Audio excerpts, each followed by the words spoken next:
Se estaba maquillando dentro del coche, retocándose el rubor frente al espejito, mientras afuera esperaba el ataúd de su propia hermana. Alguien grabó ese momento, y esa imagen, una mujer poniéndose polvo en las mejillas camino a un entierro, dio la vuelta al mundo hispano en cuestión de horas. Era noviembre de 2024, en la Ciudad de México, a las puertas del Panteón Francés. La mujer del espejito había volado desde Estados Unidos para despedir a una hermana con la que llevaba años sin apenas hablarse. Y medio país se hizo la misma pregunta, en voz baja o a gritos en las redes. ¿Cómo puede alguien pintarse los labios para enterrar a su sangre? La conocen por otro nombre, la niña que cantaba en Timbiriche, la protagonista de Marimar, la mexicana que paralizó Filipinas con sus telenovelas y se casó en la Catedral de San Patricio de Nueva York. Pero esta historia se mete por debajo de todo eso. Va de por qué la artista más internacional que dio México dejó de volver a México. Y va de lo que se pudrió dentro de su familia para que eso ocurriera. Y la familia entera lleva más de 20 años sin poder cerrar una misma pregunta. ¿Se alejó ella de los suyos o los suyos la empujaron a irse? Porque durante más de 20 años, mientras ella llenaba estadios en 3 continentes, en su propia casa se libraba una guerra de la que casi nunca dijo una sola palabra. Te voy a dar 2 astillas por adelantado, para que sepas que esto tiene carne y hueso. La primera, cuando murió la madre de todas ellas, una de las hijas juró que jamás volvió a ver el cuerpo, porque los restos salieron del país y ella nunca supo a qué cementerio fueron a parar. Esa acusación sigue viva hoy. La segunda astilla es una sola palabra: rescate. Cuando entiendas a quién señala esa palabra dentro de esta familia, se te va a helar algo por dentro, porque tiene que ver con 2 mujeres, 18 días, 45 días, y un teléfono que, según una de ellas, se quedó mudo cuando más falta hacía. Y para entender cómo se llega a una mujer maquillándose frente a un ataúd, hay que empezar por un dato que casi nadie menciona cuando habla de ella. Antes de callar 25 años sobre su familia, esta mujer ya se había quedado muda una vez, de niña, 1 año entero sin poder pronunciar una palabra.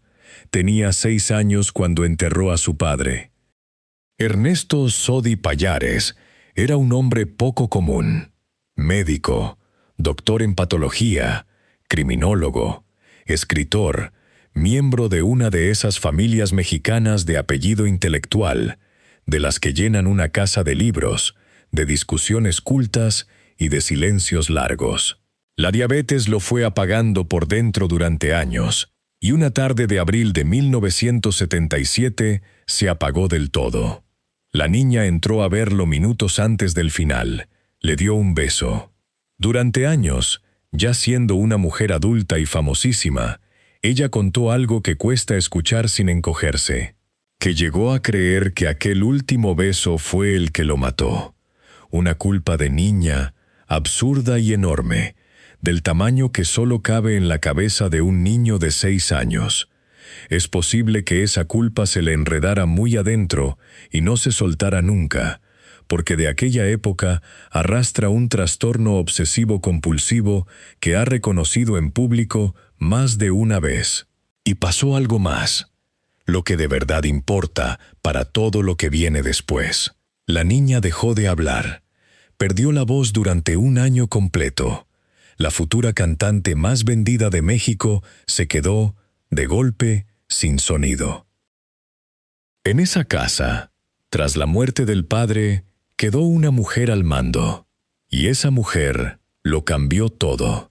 Yolanda Miranda Mange, pintora, viuda, madre de 5 hijas, decidió que la más pequeña de todas iba a ser alguien. Con el tiempo, esa decisión se volvió una obra de ingeniería. La metió a clases de ballet, de piano, la puso a estudiar en el conservatorio. La corrigió, la empujó, la moldeó pieza a pieza. Cuando la carrera de Thalía despegó, Yolanda se convirtió además en su manager, y lo fue durante casi 20 años, de 1980 a 1999. Firmaba contratos, decidía discos, negociaba giras. Con el tiempo, la vida de la madre y la carrera de la hija terminaron siendo una sola cosa, imposible de separar. Aquí empieza a envenenarse todo lo que vino después. En esa familia, el amor de la madre y el éxito de una de las hijas crecieron pegados, como dos plantas en la misma maceta, robándose la luz. Yolanda volcó su fuerza entera en la pequeña. Las otras 4 miraban desde la orilla. Laura, la mayor, que ni siquiera llevaba el mismo apellido porque venía de otro padre, y que también era actriz, una villana de telenovela con años de oficio. Federica, Gabriela, Ernestina, la que escribía libros, 4 mujeres con talento propio, orbitando alrededor de una estrella que su propia madre estaba fabricando a tiempo completo. Y había algo más que complicaba el retrato, algo que casi nunca se cuenta, y que es, en realidad, la primera piedra de toda esta ruina. Aquellas 5 hijas no eran todas del mismo padre. Laura, la mayor, llevaba el apellido Zapata, porque venía de un hombre distinto, de una etapa anterior de Yolanda. Las 4 pequeñas eran Sodi, hijas de Ernesto, 5 hermanas, 2 sangres paternas y una sola madre que las gobernaba a todas con mano de hierro. Pero con Laura pasó algo que la marcó de por vida, según ella misma ha contado, con un dolor que no se le ha ido nunca. Cuando Yolanda se casó con Ernesto Sodi, el hombre no la quiso a ella, a la niña de otro padre, y a Laura, con apenas 3 años, la mandaron a vivir con su abuela, Eva Mangue. La crió la abuela, no la madre. Laura ha dicho frases que hielan, que vivió muchos años sin entender cómo era posible que su madre pudiera vivir sin ella, que habría preferido, por encima de todo, tener una mamá de verdad.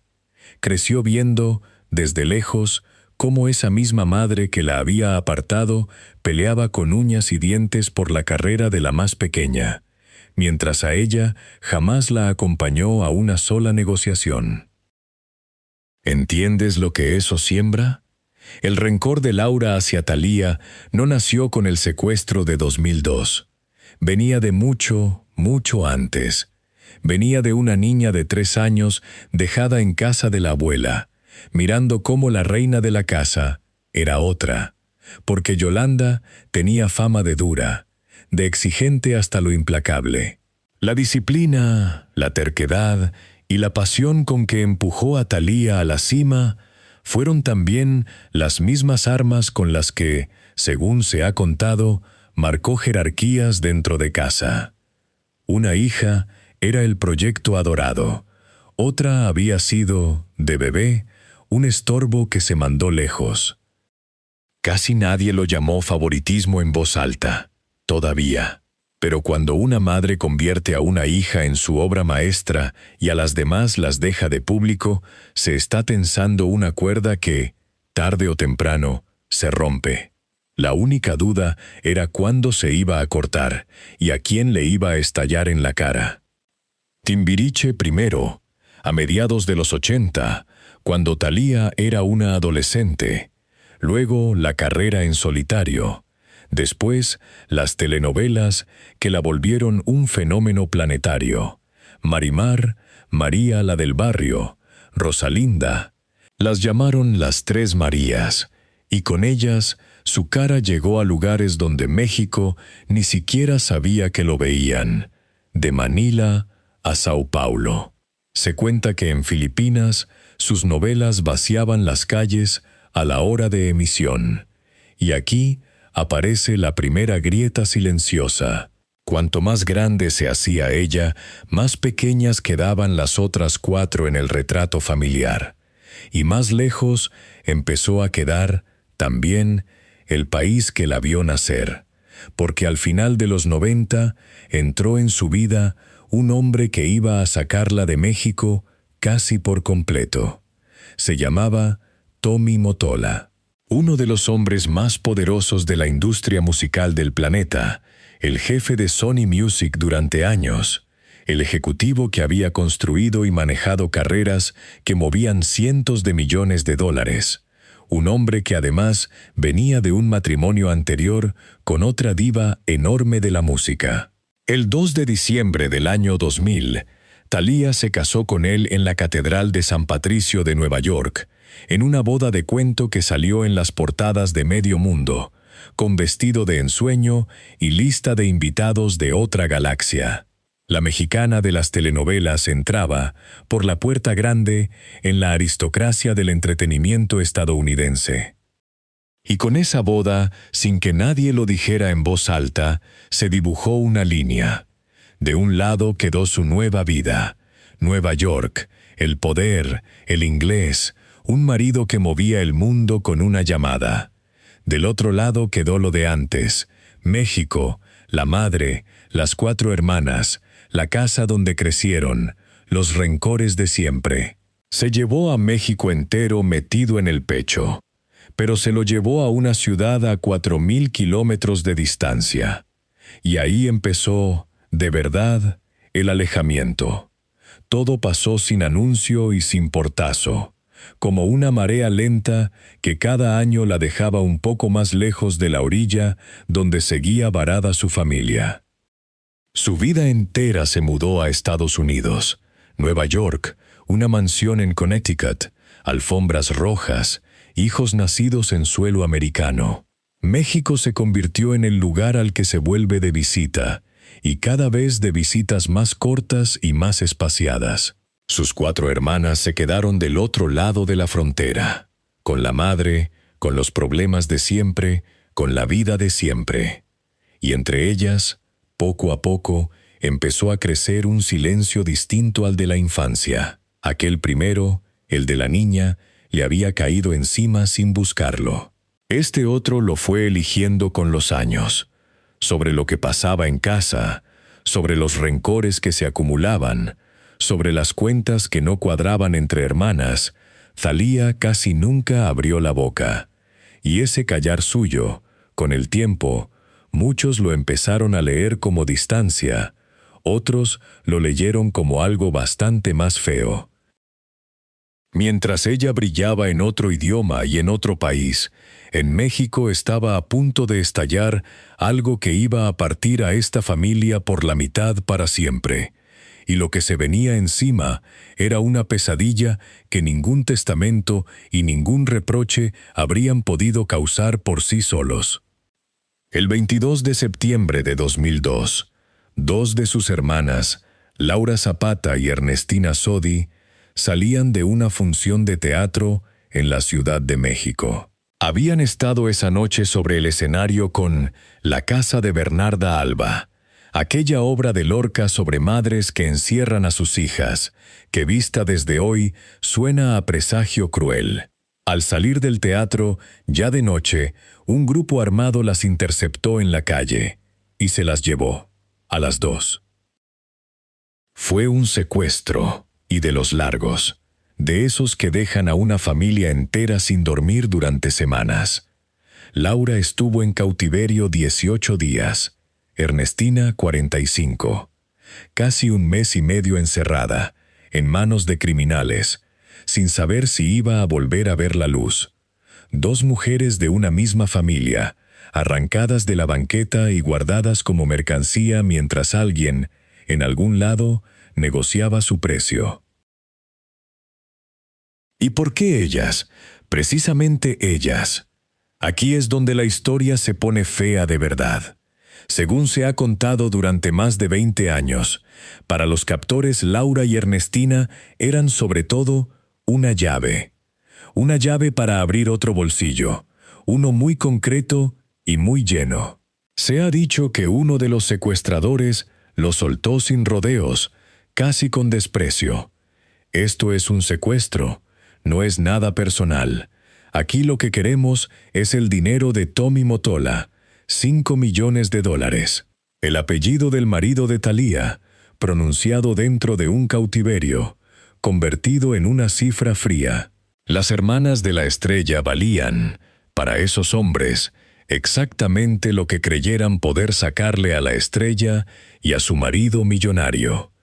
Y ahí, con 2 mujeres encerradas en un cuarto y una familia entera en vela, empezaron los días que lo pudrieron todo.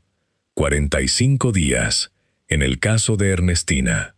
45 amaneceres seguidos preguntándose si esa era la fecha en que llegaría la peor noticia. Se ha contado que hubo negociaciones, mensajes de los captores, pruebas de vida, la maquinaria completa del horror. Se ha contado que la familia se movía a oscuras, sin saber en quién confiar, con la prensa encima y la policía de por medio. En medio de todo eso, según se ha narrado, se cocinaron los rencores que después estallarían en público. ¿Quién decidía qué? ¿Quién tenía el dinero para responder a los captores? ¿Quién estaba dispuesto a soltarlo y con qué rapidez?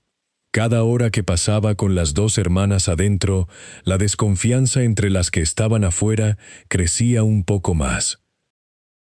Detente un segundo en el peso de eso, que tu vida, de repente, valga lo que unos criminales creen poder sacarle al marido de tu hermana pequeña, que tu libertad cuelgue de una fortuna que no es tuya, que ni siquiera está en tu país. 18 días para una, 45 para la otra. Y cuando por fin las 2 estuvieron libres, en vez de abrazarse y cerrar filas, entre todas las hermanas empezó a abrirse una grieta que ya no se cerró jamás. Porque enseguida llegaron las preguntas envenenadas. ¿Quién movió qué? ¿Quién habló con los secuestradores? ¿Quién puso el dinero? Y, sobre todo, ¿quién no lo puso? Ahí, en esa última pregunta, es donde vive la palabra que te dejé guardada al principio. Pero todavía le falta contexto para detonar. Y ese contexto llegó 9 años más tarde, de la mano de una muerte. El 27 de mayo de 2011, de madrugada, murió Yolanda Miranda, la madre, la arquitecta de todo. Se había quejado la noche anterior de un dolor de cabeza, se durmió en su casa de la Ciudad de México y un derrame cerebral se la llevó mientras dormía, a los 76 años. Venía de años delicados de salud. Había arrastrado una enfermedad de Lyme desde 2008, con fatiga y dolores en las articulaciones. Pero el golpe final llegó de sorpresa, en silencio, igual que casi todo en esa casa. La mujer que había fabricado una estrella y que, según varias de sus hijas, marcó a fuego las distancias entre ellas, se apagó sin dar tiempo a nada. Thalía estaba en Nueva York, embarazada de 8 meses, y aquí hay un detalle que retrata a una mujer entera. No le importó el riesgo de su propio embarazo. Subió a un avión ambulancia con equipo médico a bordo por si algo pasaba y voló a México a despedirse de su madre. Cruzó una frontera, embarazada y vigilada por médicos, con tal de poder mirarla una última vez en la funeraria. Quien la pinta como una mujer de hielo tiene que explicar primero ese avión. Y sin embargo, justo de aquel adiós nació uno de los reproches más duros que se le han hecho nunca. Porque tras el funeral, los restos de Yolanda salieron de México. Thalía se los llevó a Estados Unidos. Ella ha explicado que lo hizo cumpliendo la voluntad de su madre, que habría pedido descansar cerca de ella. Y puede que sea verdad, palabra por palabra.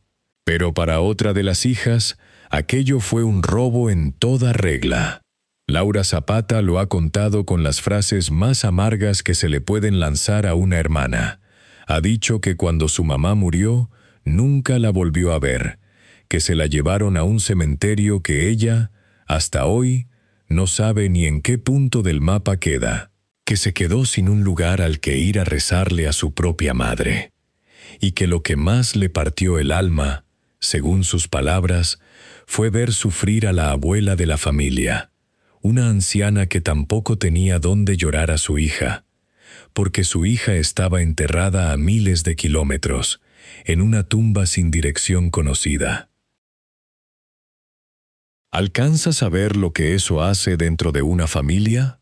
Una madre que se muere y unas hijas que ni siquiera logran ponerse de acuerdo sobre dónde ir a llorarla. La distancia física de Thalía, esos 4.000 kilómetros de mansión y alfombra roja, se transformó también en una distancia del duelo. Para las que se quedaron en México, hasta a la muerta se la habían llevado lejos, fuera de su alcance. Y por debajo de las lágrimas corría, como siempre, el dinero, porque Yolanda dejó un testamento. Y ese testamento, según ha trascendido en la prensa mexicana, ponía a Thalía como heredera de la mayor parte de los bienes de su madre. La hija estrella, otra vez, en el centro del retrato. Las otras 4, otra vez, en los márgenes. Se ha hablado de más de 100 bienes de doña Yolanda que quedaron sin repartir, con el testamento sin poderse cerrar durante años, por falta de acuerdo entre las hermanas. Se ha hablado de quién estuvo dentro de la casa de la madre, sacando papeles, abriendo documentos, mientras a la señora la atendían en sus últimos momentos. Se ha hablado del dinero de una propiedad que se vendió. Todo eso, según las versiones que han circulado, atribuidas casi siempre a Laura, porque Thalía, fiel a lo suyo, casi nunca ha entrado al detalle. Ella volvió a hacer lo de siempre. Guardó silencio. Y ese silencio suyo es el hilo que vuelve, capítulo tras capítulo. La niña que enmudeció de dolor a los 6 años se convirtió en la mujer que no contesta a las acusaciones a los 50. Unos lo llaman elegancia, otros lo llaman desprecio disfrazado de dignidad. Nadie de fuera de esa familia puede saber cuál de las dos cosas es. Pero hay un punto en el que ese silencio ya no se puede sostener, porque la acusación que viene es demasiado grande para dejarla ahí, flotando en el aire. Y esa acusación nos regresa al teatro, a la noche del secuestro, a los 18 y los 45 días, y a la palabra que llevas todo el rato cargando. La palabra es rescate. Y esto es lo que, durante más de 2 décadas, ha convertido a 2 hermanas en enemigas que no se dirigen la palabra ni en los entierros.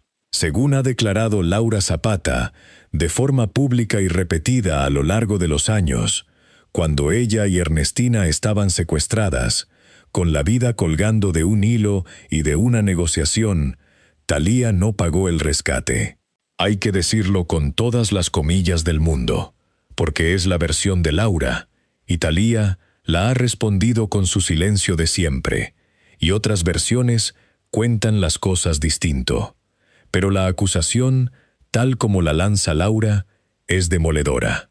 Ella sostiene que quien de verdad aportó el dinero para ayudar a sacarlas del cautiverio habría sido Elisa Salinas, una productora de televisión que ni siquiera era de la sangre de la familia.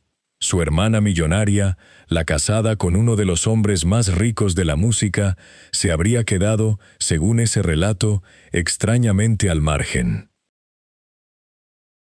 Deja que esa idea aterrice despacio. 2 mujeres de una familia, encerradas por criminales que pedían, con nombre y apellido, el dinero del marido de la tercera hermana.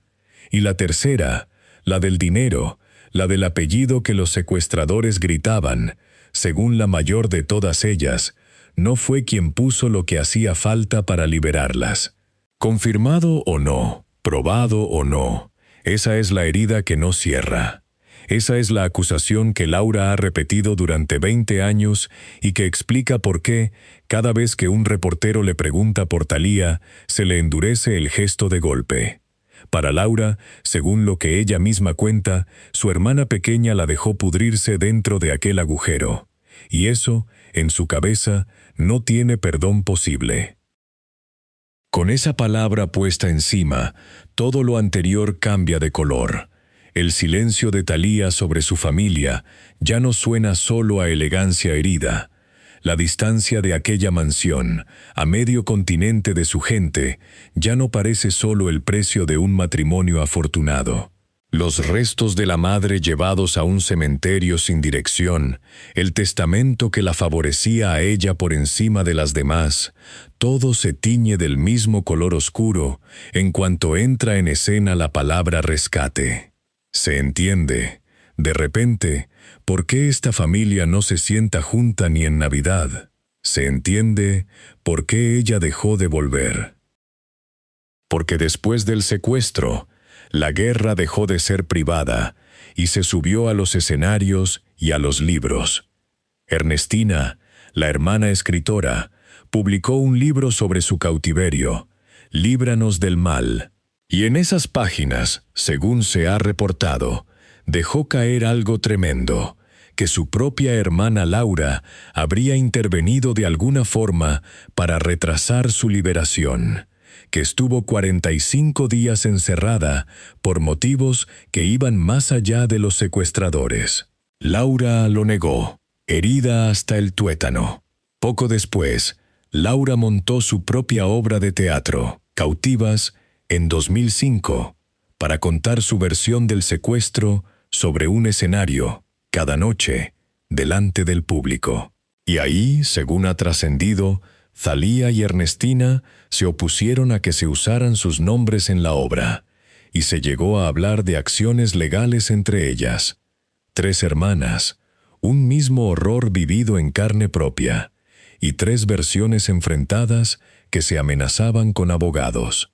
La familia entera convertida en un juicio que no termina nunca. Y la herida no se quedó solo entre Thalía y Laura. Con los años se supo que las propias secuestradas, Laura y Ernestina, terminaron también enfrentadas por lo que cada una contó del cautiverio.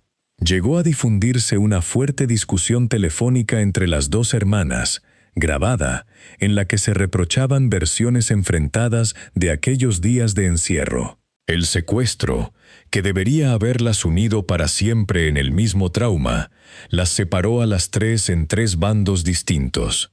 Ernestina por un lado, con su libro; Laura por otro, con su obra de teatro; Thalía en su silencio, al otro lado de la frontera. El horror compartido se volvió, con los años, el arma con la que se hacían daño entre ellas. Y Laura no se ha guardado nada durante todo este tiempo.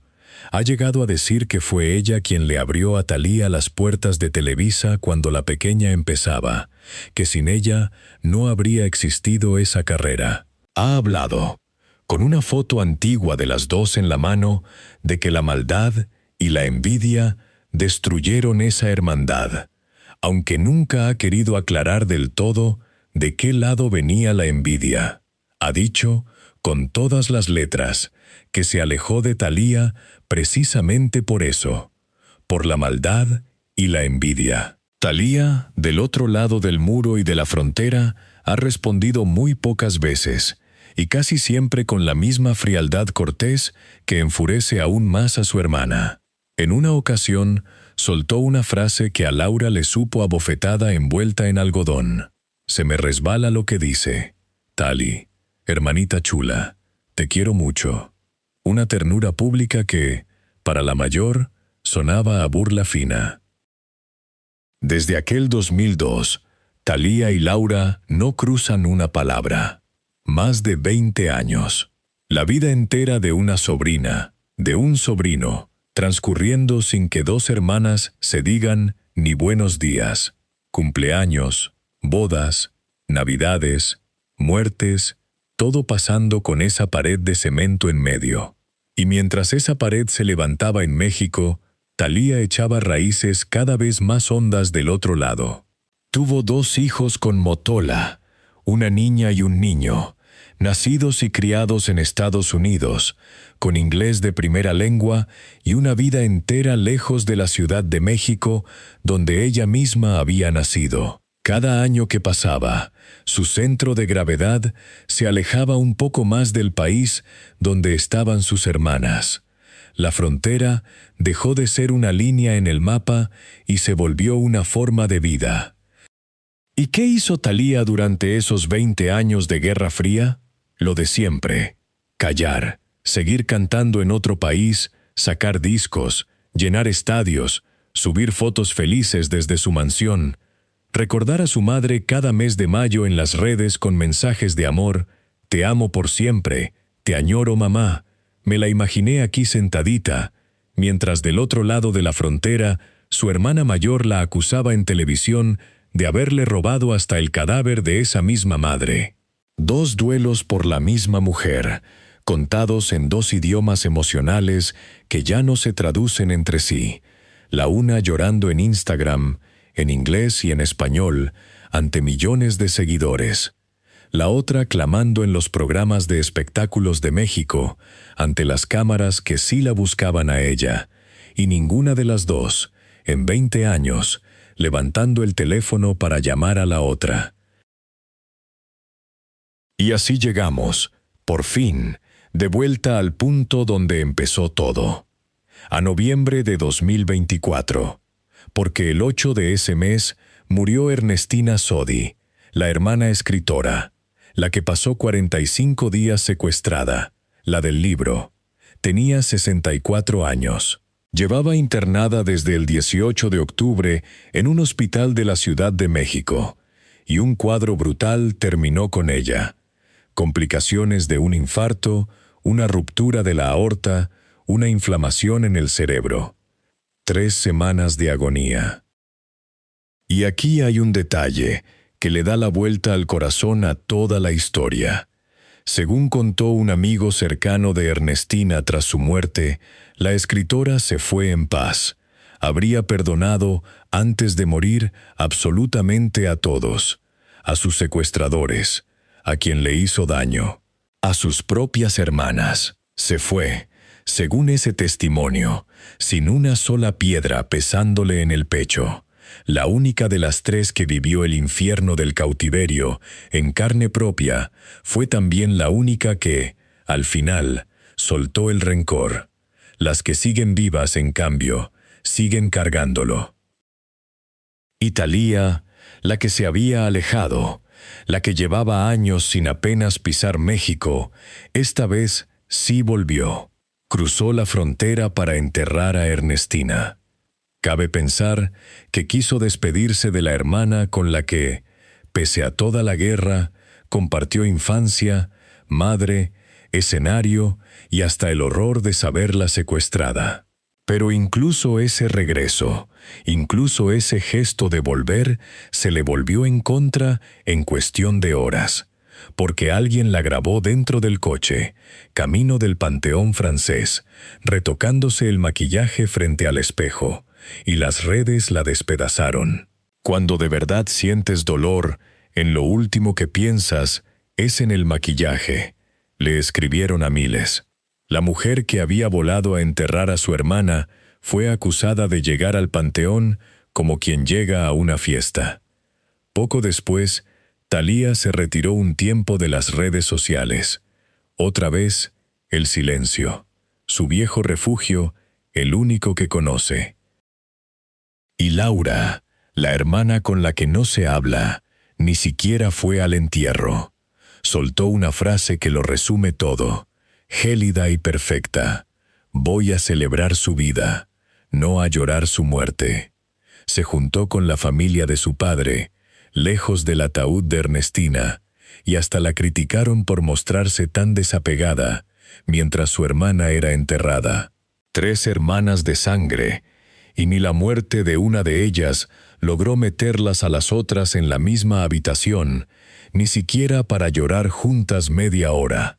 Cuando la familia entera se descompone, hasta un funeral se convierte en un campo de batalla con bandos separados.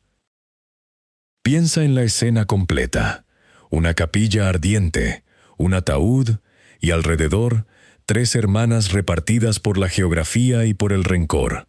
Una dentro, maquillándose para aguantar el tipo y siendo destrozada por ello.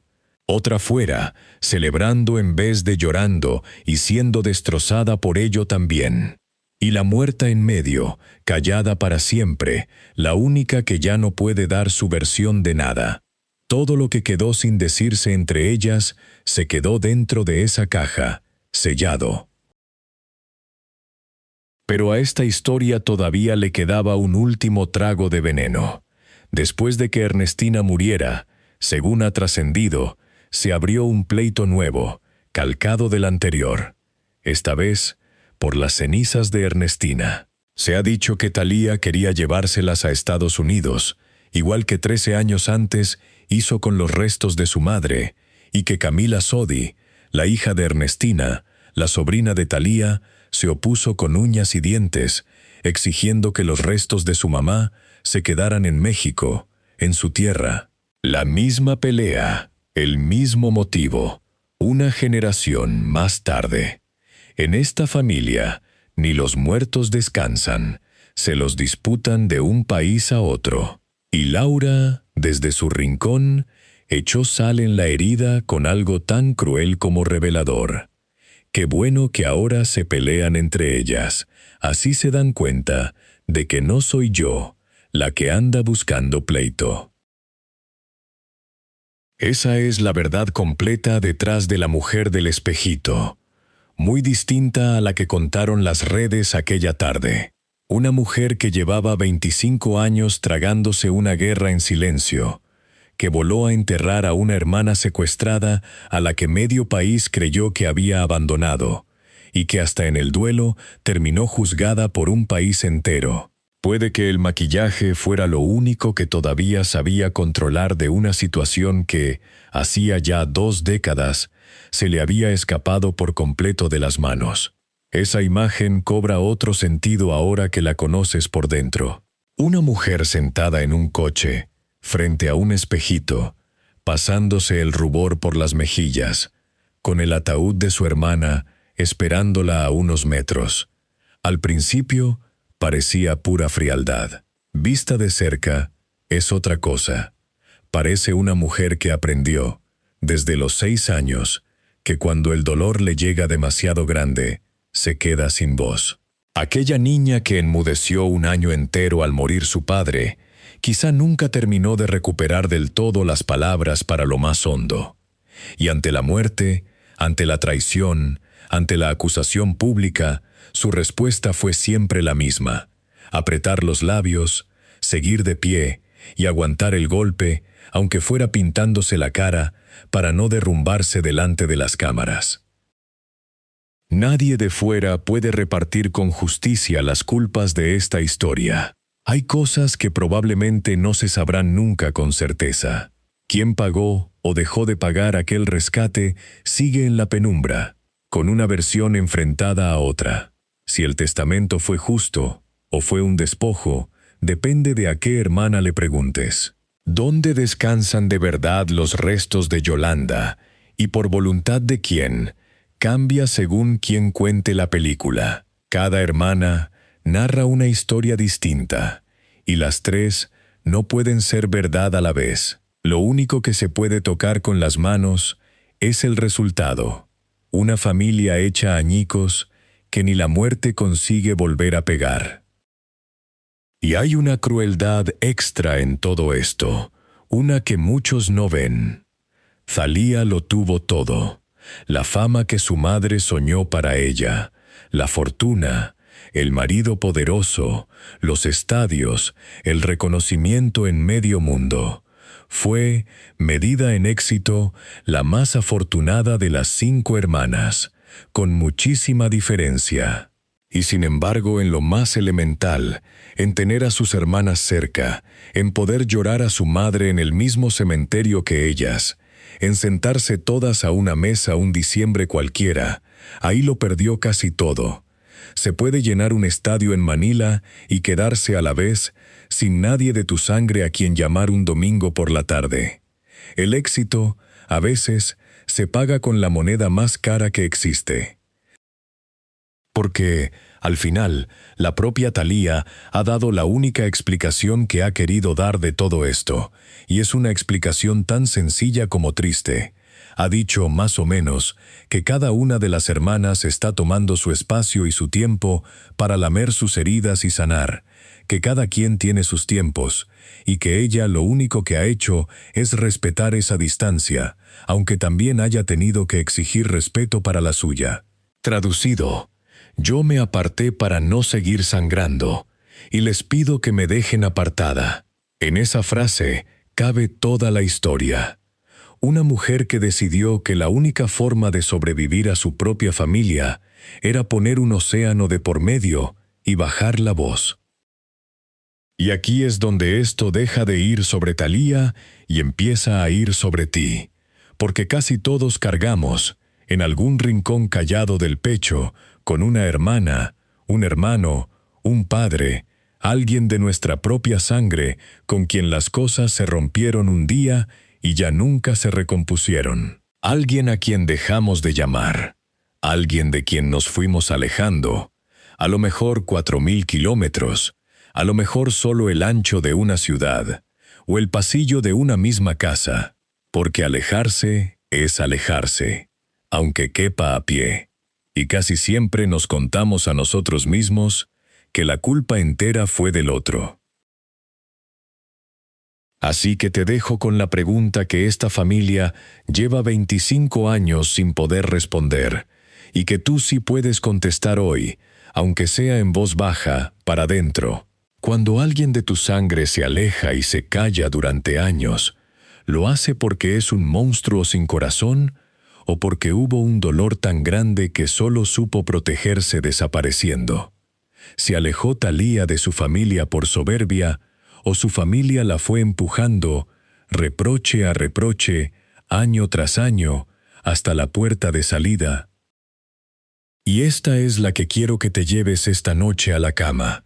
Si mañana faltara esa persona de la que tú te alejaste, ¿irías a su entierro? ¿Y con qué cara llegarías? Piénsalo bien, porque el silencio, ese que al principio parece tan cómodo, tan digno, tan elegante, tiene una trampa. Un día se convierte en un ataúd al que llegas tarde, y para entonces ninguna de las dos partes puede ya decir en voz alta lo que se calló durante 25 años.